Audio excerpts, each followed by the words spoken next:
Hi everyone, this is Pierrick from P2design with a very special video. I will explain to you the requirements when rigging for games in Blender. I will also show you how to properly fix your character's rig so that they are game ready. And I will show you the proper step to export or import your characters from Blender to Unreal and Unity. This is an edited sample of the new chapter of my rigging course, The Art of Effective Rigging in Blender 2nd edition. It's hard to find content on this specific topic that doesn't rely on add-ons. And I believe this is not a good way to understand the do's and don'ts of character rigging for games. That's why I decided to share most of this chapter in this video for free. My goal is to show you how to properly set up your character scales, your constraints, your deformations, your animation, so that they are game ready and exportable. And if you want to learn how to rig from scratch or enjoy the full chapter about game rigging, check out my course. A little disclaimer here, there might be other ways to do that, but this is the way I do it working on a AAA game at Amazon Games. So let's get started.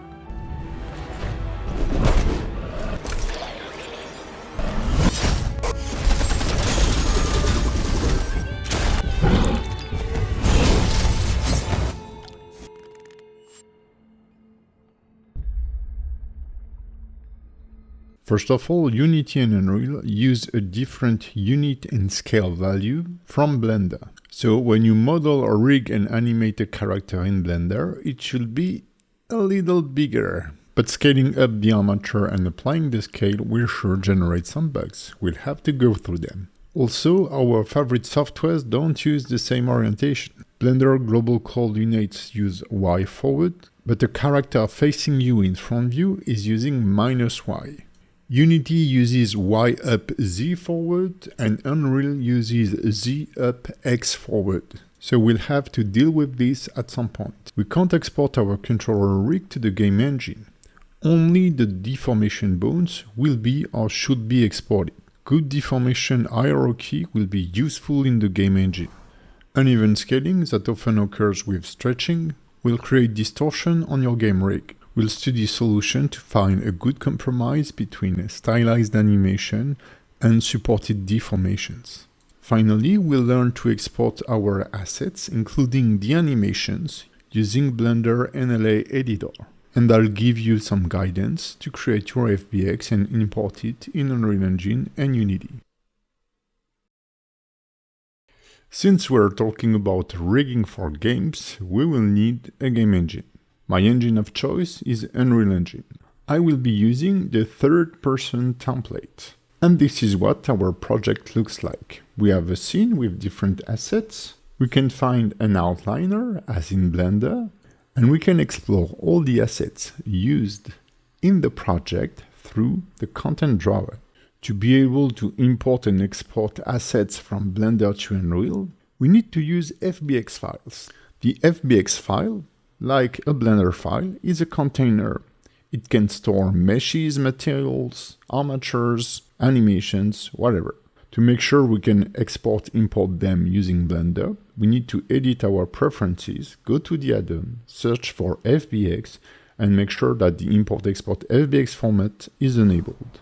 Whenever I create an FBX, I like to review it using the FBX viewer by Autodesk. It's a free little piece of software that will allow you to read your FBX files. I like to review my animation through this free tool because it's faster than re-importing the animation in Unreal and then checking in Unreal if everything's fine. You will find tons of official Unreal tutorials recorded by Unreal experts available for free on Unreal Learning. You will find the link in the documentation. With that being said, you should have the base resources to get started with the next lesson. One super important thing that is often misunderstood is the difference between a character rig in Blender or any other DCC software and a game engine. To illustrate that, I'd like to import from Unreal one of the character rigs. To do so, we can simply export one of the character rigs. In the bottom left corner, I will open the content drawer and I will go to Character, Mannequins, and then meshes. In this folder, we will find different files with the prefix skm standing for skeletal meshes. Those are skin meshes. Mesh object with a deformation armature assigned. We will use the file skm-mani simple. To export it, we can right-click, go to Asset Action, and choose Export. I will choose FBX 2020, and I will keep all the options unchecked. And then we just need to click on Export. Let's now get back to Blender. I will get rid of everything, go to File, Import, FBX, and load the skeletal mesh mani simple. If you ever tried to import an FBX, you may have seen those weird bones orientation. But it's actually not so weird, but we'll see that later. And when we go back to our game rig and we check the bone, they are all marked as deformation bones. And if we move them, we can see that the mesh is skinned. It's a skeletal mesh. So basically what we have here is a mesh and its deformation skeleton, and that's it. While during the course we learn to create deformation bones, like those. The deformation bones are driven by the original bones with a copy transform constraint, and then we have the controllers exposed to the animator, and in between them we have the mechanism bone or MCH bones that allow us to create special behavior between the controllers and the original bone. Since the deformation bones will be the one used in the engine, we need to make sure that they are properly set up. This means we need a clean hierarchy. This will allow us to have a clean blending between the different animation and use other blending methods like inverse kinematics or the head turn we talked about in the previous video. Here as an example, this is the same rig exported as an FBX and re-imported. Don't worry, we'll see how to do it later on. You can see that I can reposition the torso, the head, and it feels pretty natural. So I could use function in the game engine to do the same. But when I rotate the leg, you can see that the leg is not following. Not that the character is properly skinned, but because the hierarchy is not so good. And basically what we want is a pretty natural hierarchy, the one you would have in a real body. So let's get back into edit mode. I will switch to rest position. We already have a proper leg hierarchy. Let's display the secondary deformation bones. And we want the first bone of the thigh to be parented to the main thigh bone.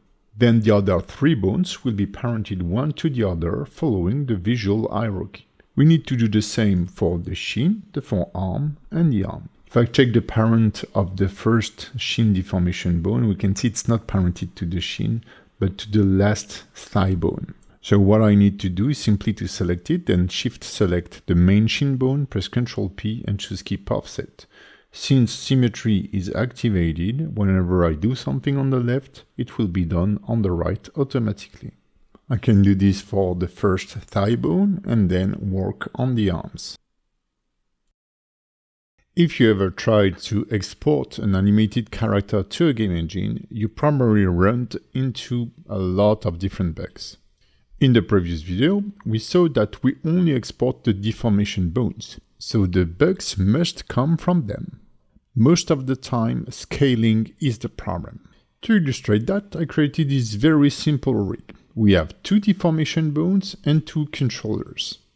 The object is a single mesh made of two kind of capsule shapes, and they are assigned using simple vertex groups. The top deformation bone is directly controlled by the controller bone using a simple copy transform constraint. The lower bone has a stretch to constraint targeting the same bone. And finally, we have a base or root bone that allows us to move everything. We will create an animation to test our rig. So here is our animation. We can now export it as an FBX. To do so, I will press Ctrl Tab to switch back to object mode and select both the armature and the mesh. Then we can go to File, Export, Export as an FBX. I won't go into detail for the time being in the exporting options. I just opened the generated FBX in the FBX viewer. So far it's all good. So let's play the animation and see how it looks. And it looks weird, let's be honest. We can see that the scaling of the top bone changes, and also there's a distortion in the mesh. But when I get back to my Blender file, I can see that the top bone is not scaled and there's no distortion here. The first problem we're facing here is uneven scaling. Bone number 2, the top bone, is a children of bone number 1, the one with the stretch to constraint. And when we pull the controller up, the stretch to constraint apply an uneven scaling to the bone. If I apply the visual posing, we can see that the scale values are uneven. And game engines don't like uneven scaling at all. One solution to fix the problem is simply to unparent the deformation bones. If bone 2 is no longer a child of bone 1, it won't receive any influence from the scaling of bone 1. And my rig still works. So if I export this and reopen it as an FBX, we can see that it works perfectly. But there's a huge downside to this method. It doesn't mean you can't use it. This is the method I used in Noara. You can see that this character has a flat bone hierarchy. All deformation bones are parented to the root bone. They have no other relationship. The arm doesn't influence the forearm, for example. In Engine, we can see that the animation is working.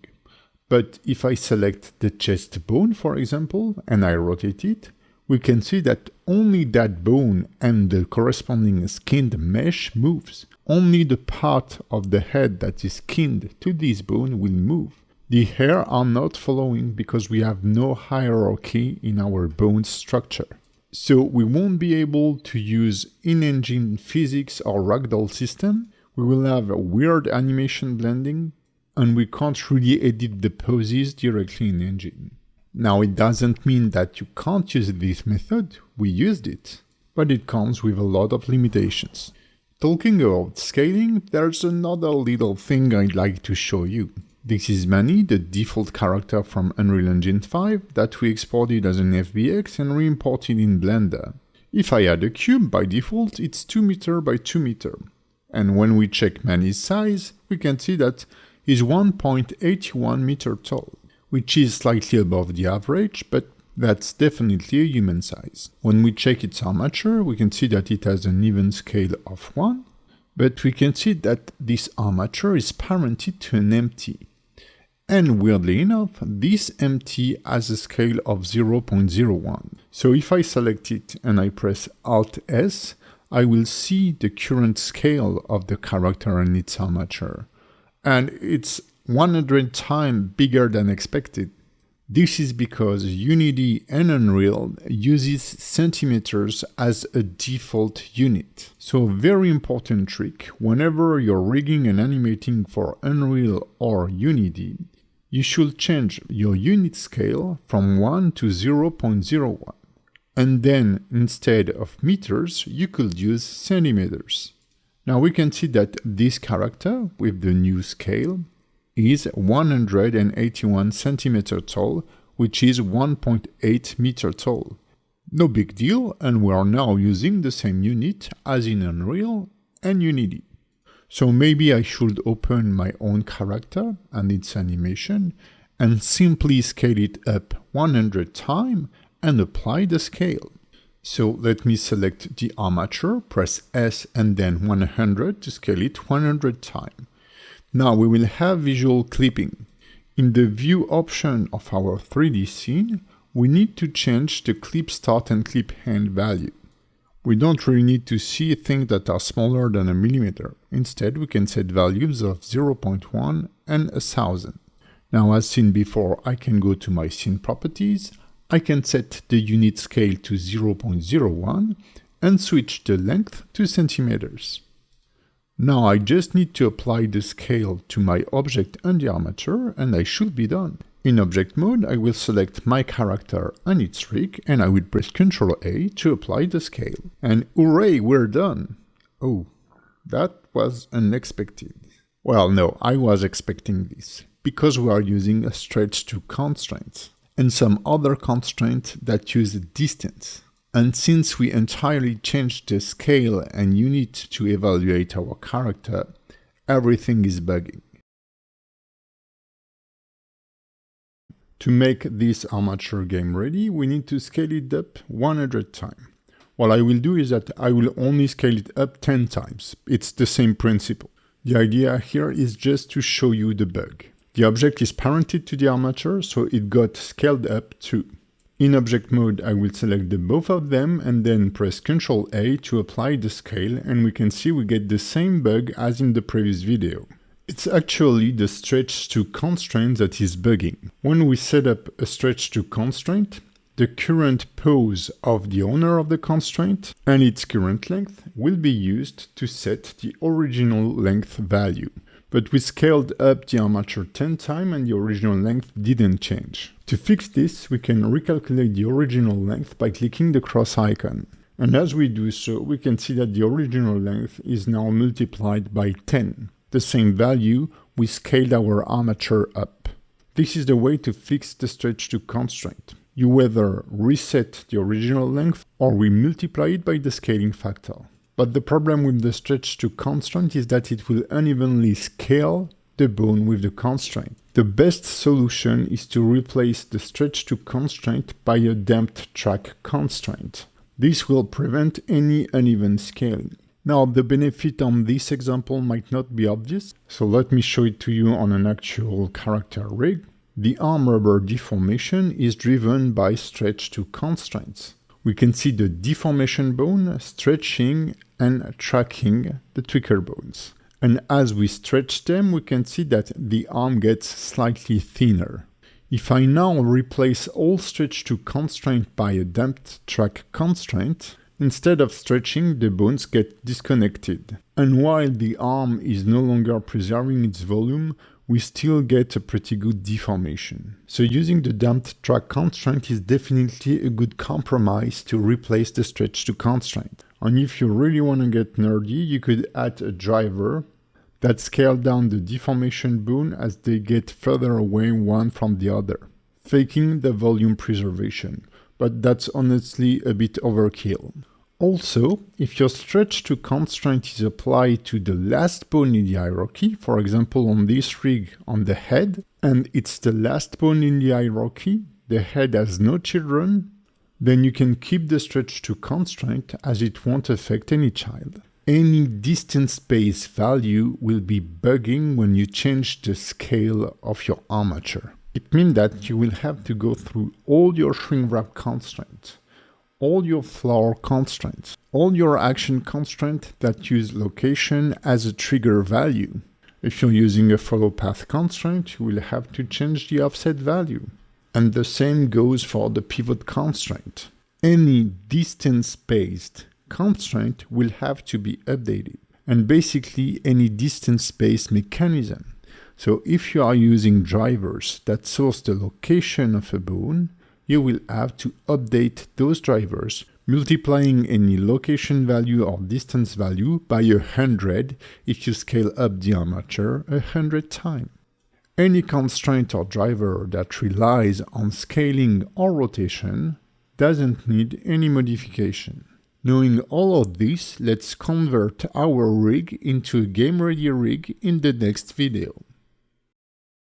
Now that we know what to do to fix a character rig for games, let's go through the process. On this character, the root bone is tagged as deform. This way is going to be exported with the game-ready armature. It's the highest bone in the hierarchy, and then we have the first spine bone and the rifle bone that are direct children of the root.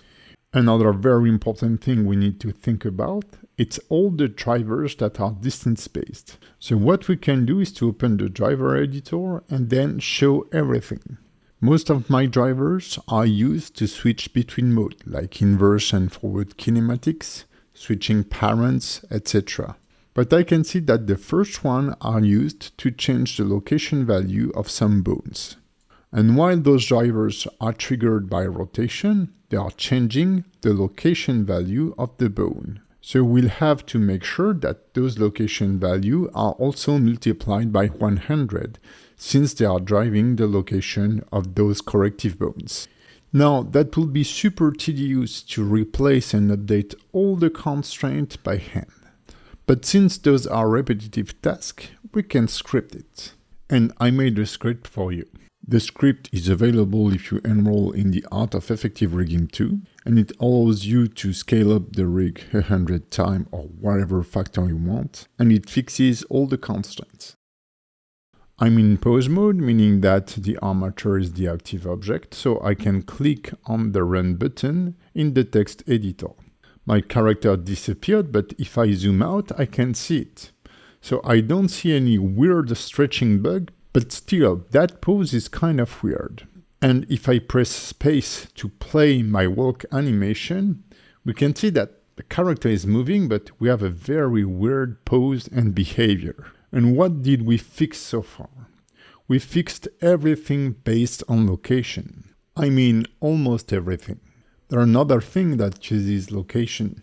It's any action or animation used by our rig. Even though the scope of this course is not animation, we may use the action constraint.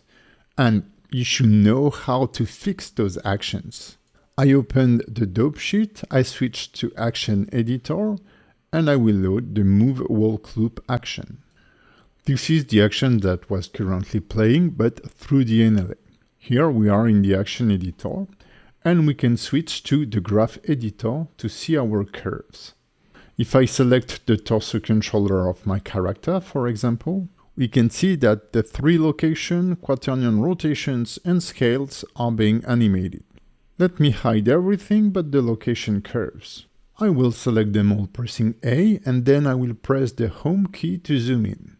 We can see actual curve, meaning that those values are being animated, they are evolving over time.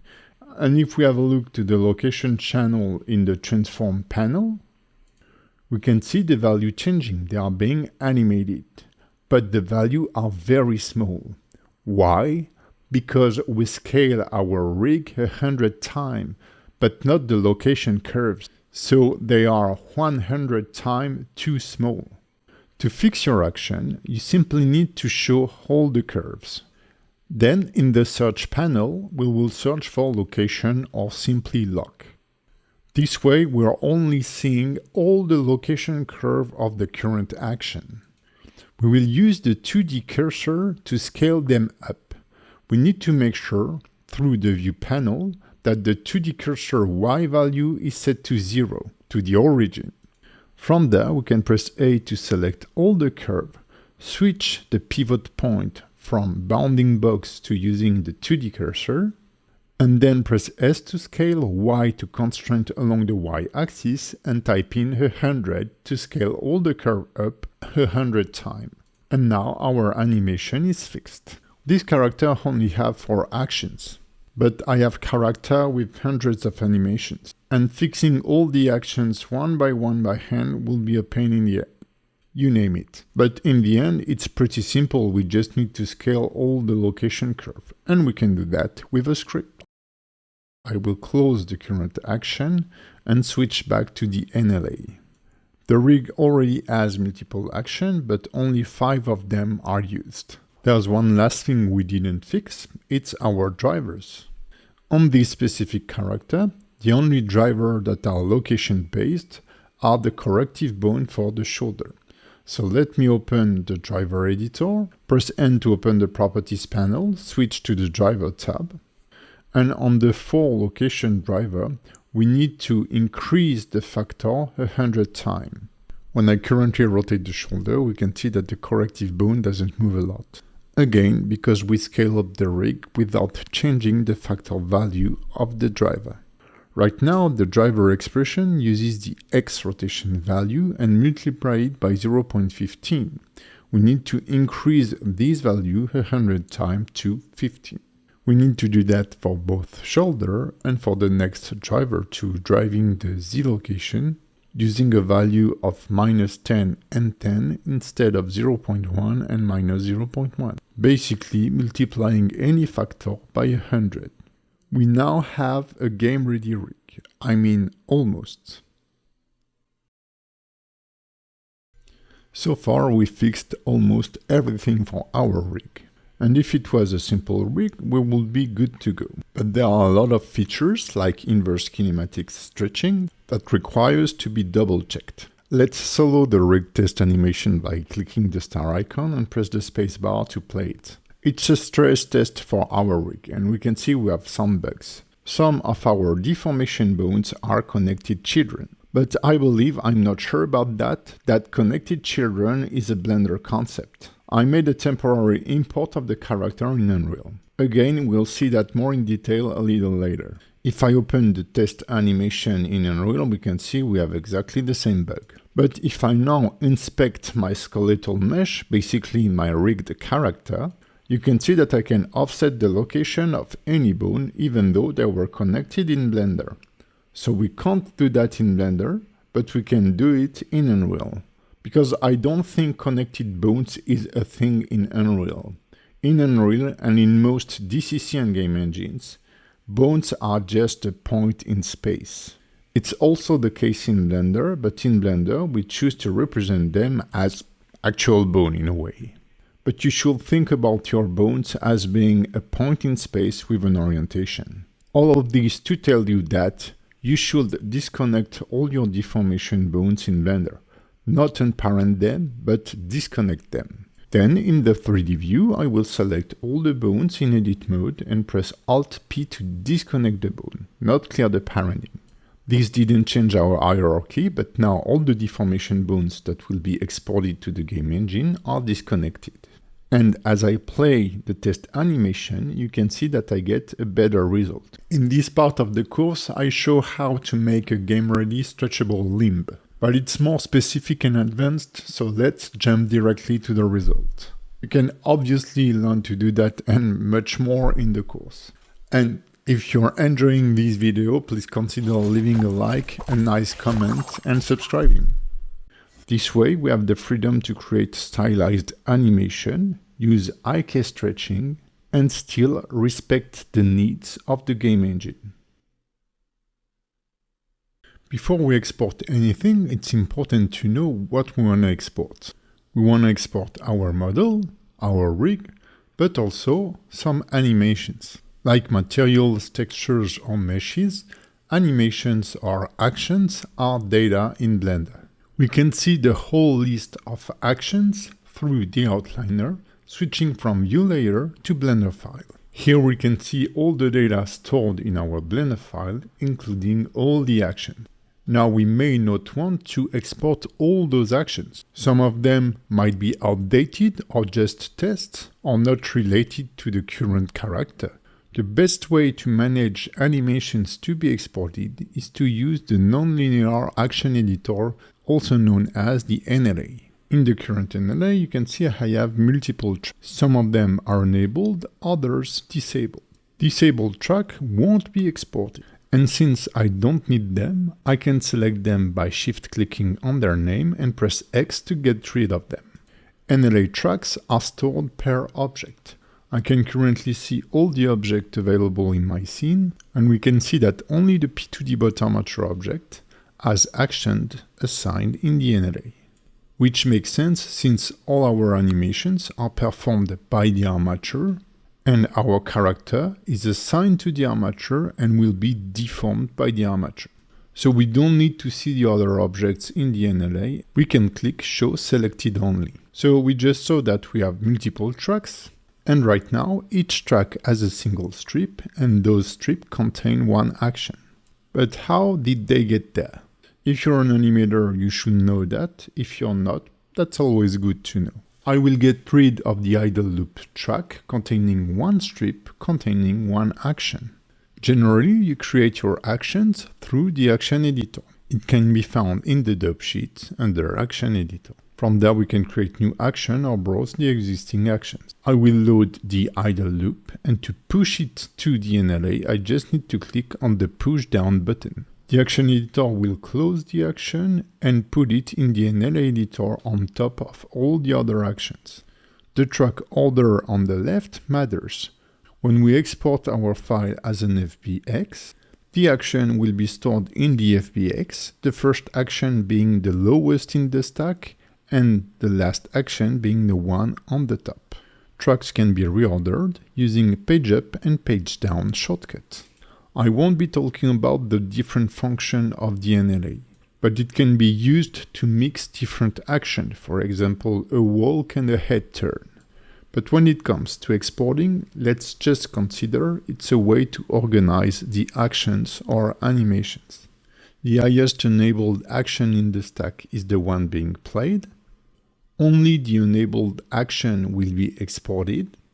Clicking the star icon will solo the track, and if we export it with the star icon enabled, only that track will be exported.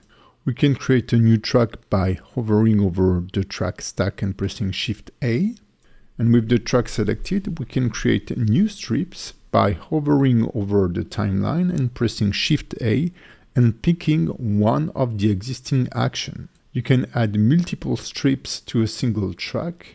A strip can only store one action. Editing the strip, we can make an action slower, faster, cut it, or repeat it. But again, that's more of an animator's job. If you add multiple strips to a single track, each strip will still be exported as a single action. The action or animation stored in the FBX will be named after the strip name.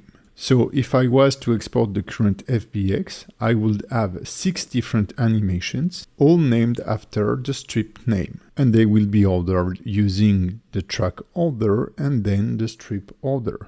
To keep things simple, I advise you to use one strip per track. Remember, before exporting, your unit scale must be 0.01. And when animating for games, we need to use 30 frames per second. This is the standard frame rate that is then extrapolated to 60 frames per second, 130 frames per second, and so on. In object mode, we want to select our armature and all the objects we want to export, the gun and the character. Then we go to File, Export, FBX. This will open the export menu. First, we can name our FBX. I will call it Unreal number 3. Now, to be honest, I don't understand all the options, so I will just give you the options that work for me. First off, we want to enable Limit to Selected Only. This way we will only export the actual selection, our armature and the mesh. The object types is an additional filter, so we should keep them all enabled. I will re-enable them later on. We can keep the scale at 1, and instead of applying the scaling to all local, we will switch to FBX unit scale. When defining the forward and up axis, we can use Blender default axis, -y being forward and +z being up. Unreal will automatically convert the orientation to fit its need. Under geometry, we want to change the smoothing from normals only to face. The only thing I know is that if you don't do it, you will have an error message when importing your mesh. Under armature, we want to enable only deform bones. It will export only the deformation bones and their direct parent if they are in the middle of the hierarchy. And we want to disable add leaf bone. It will add an additional bone at the end of each hierarchy, at the tip of the finger, the tip of the foot, the top of the head, for example. They define the end of the chain, because bones in Unreal are just joints, they are just a point. They don't have any length. Adding this bone kind of creates a length between the start of the ultimate bone and this new bone. And if you need one for the head or for a specific finger or limb, it's better to create it manually. Finally, we sure want to bake our animation. We want to key all bones, and only the deformation bones will be exported, and we want to enable NLA strips. By default, all actions is enabled, and we don't want that, or all the action data or actions stored in Blender will be exported, and our FBX will be a mess. And we put effort in organizing our NLA strips. So let's use them. I always keep the for start and end keying. We want a sampling rate of 1, meaning that every 1 frame, a key will be baked. And finally, you don't want to use the simplify option. Set it to 0. What it does is to average curve value whenever there is a very small change. But some animations are very subtle, and this will just destroy them basically.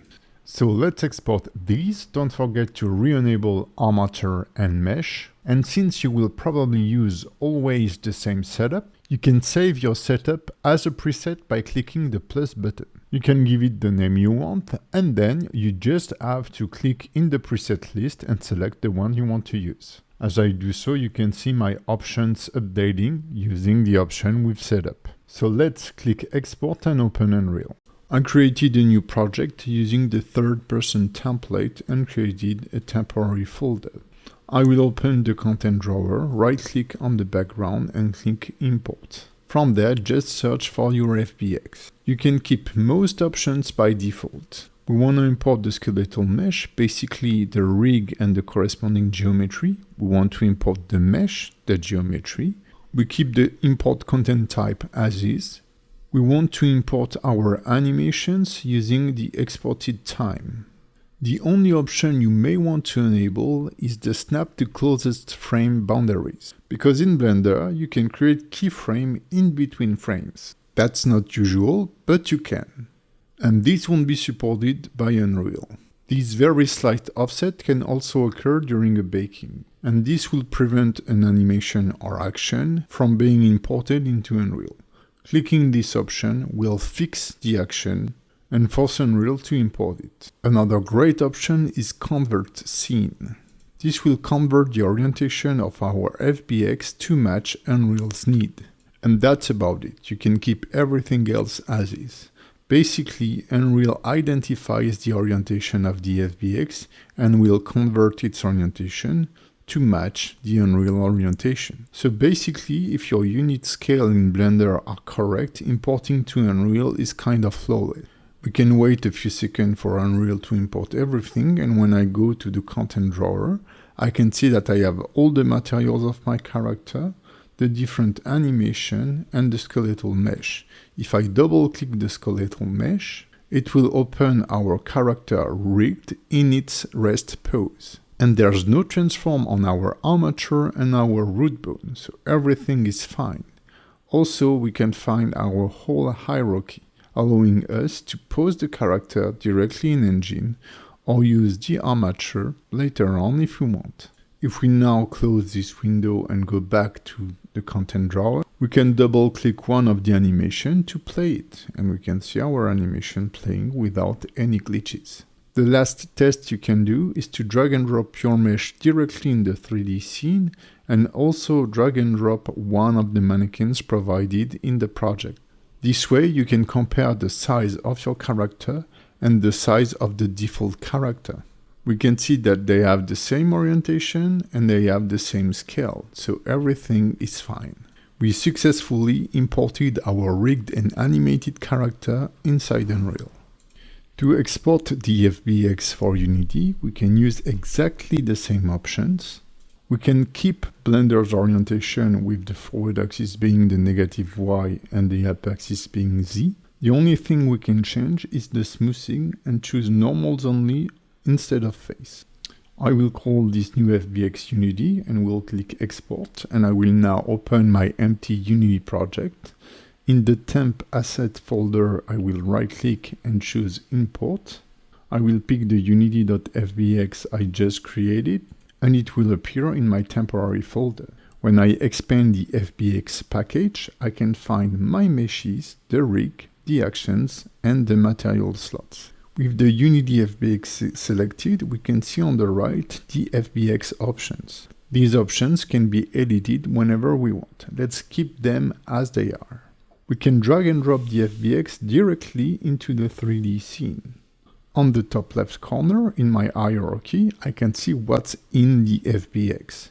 I can find the armature and I can see that it has some rotation. When I set the rotation to 0, my character is facing down. And we don't want that. If we select back the FBX in our content browser, we can enable Bake Axis Conversion and then apply the modification to the FBX. The orientation of the character changed again, but if I select the armature and reset all the rotation, now my character is pointing forward in the positive Z direction in Unity and the Y-axis is pointing up. And this is what we want. Unity uses positive Z as the forward axis and positive Y as the up axis. Back on the FBX editing, in the rig option, you want to keep generic if you are using a custom rig as we are, We want to create an avatar from the current model. If you want to use root motion, you can pick any bone as being the root. It can also be the armature itself. Next up, in the animation tab, you will find all the current imported animation. The clips are the animation available to be used in the state machine, for example. But you can create as many clips as you want using existing animations. The animation we imported can be found in the source take. These are the base animation exported from Blender. But if we want, we can create a new clip. I can create a second walk clip, for example, and source the walk. It's pretty similar to the animate track in Blender. We can create as many clips as we want, but we will source existing action, and then we can make them shorter, faster, etc. By default, Unity will create one clip per available animation in the FBX. But if we update the FBX, overriding it, for example, those new actions won't be added to the clip. You will have to create the new clip and source those new actions. You can preview any animation by double-clicking on it and opening the animation preview in the bottom right corner. So if you follow all those lessons, you should be able to properly rig any character for your game engine and import it. Now, creating the materials and using those animations is another topic. I advise you to get curious about it. It will make you a better rigger in the end.